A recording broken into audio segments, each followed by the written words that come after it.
पश्चिम बंगाल विधानसभा चुनाव में भारी मतदान हुआ है। कम से कम चुनाव आयोग के आंकड़ों के हिसाब से तो यही दावा किया जा रहा है। कुल 92.88% वोटिंग हुई है और ये भी अंतिम आंकड़े नहीं है। अंतिम आंकड़ों में ये संख्या और भी ज्यादा हो सकती है। सुप्रीम कोर्ट में भी इन आंकड़ों का जिक्र किया गया, जबकि टीएमसी ने इसकी पूरी पोल खोल दी है। बता दिया कि किस तरह से वोटिंग प्रतिशत बढ़ाया गया है। देखिए ये रिपोर्ट। पश्चिम बंगाल में पहले चरण की 152 सीटों पर 92.88% वोटिंग हुई। भारी वोटिंग को टीएमसी अपने हक में मान रही है। वहीं बीजेपी का कहना है कि ये बदलाव के संकेत हैं, लेकिन टीएमसी के नेता डेरेक ओब्रायन ने कहा है कि ये सिर्फ आंकड़ों का खेल है। वोटिंग तो उतनी ही हुई है जितनी 2021 में हुई थी, बल्कि उससे कुछ कम ही हुई है।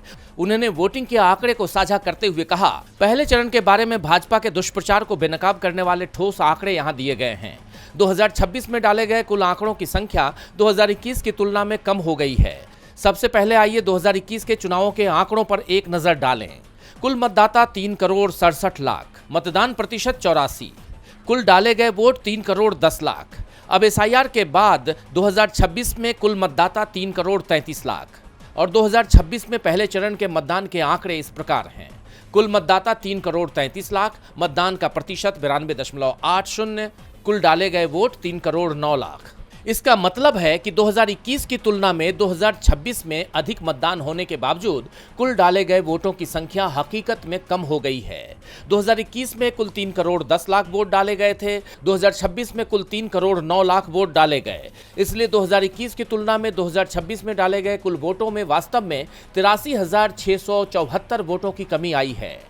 2026 और 2021 में डाले गए वोटों के बीच का अंतर नगण्य है।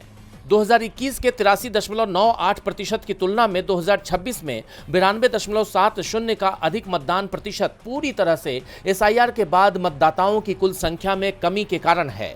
तो 4 मई की दोपहर का इंतजार है। वहीं पूर्व मुख्य चुनाव आयुक्त SY कुरैशी ने कहा है कि वोटिंग के पूरे आंकड़े अभी तक नहीं दिए गए हैं, जो चिंता की बात है। इसके साथ ही चुनाव आयोग को यह भी साफ करना होगा कि शाम 6 बजे के बाद कितने लोगों ने वोट डाले थे। मेरे समय पर इसके आंकड़े बताए जाते थे, ज्ञानेश कुमार को भी बताना चाहिए। वहीं टीएमसी नेता साकेत गोखले ने भी वोटिंग डेटा पर सवाल उठाते हुए कहा कि एसआईआर के बाद पूरे बंगाल में हटाए गए नामों की संख्या 90 लाख है। तो कल रात चुनाव आयोग की जारी किए गए डाटा के मुताबिक पहले चरण की 152 सीटों से एसआईआर के बाद सिर्फ 18 लाख नाम हटाए गए। चुनाव आयोग कितनी बेशर्मी से डाटा में हेरफेर कर रहा है। ईसीआई ने अभी तक पहले चरण के कुल वोटरों और कुल वोटिंग का डाटा जारी क्यों नहीं किया है? तो पूर्व मुख्य चुनाव आयुक्त हो या फिर बंगाल की सत्ताधारी दल, सभी के निशाने पर चुनाव आयोग और उसके आंकड़े हैं। वैसे राज्य में हुई इस भारी वोटिंग के बाद बीजेपी नेता जरूर बौखलाए हुए दिख रहे हैं। डीबी लाइव की रिपोर्ट।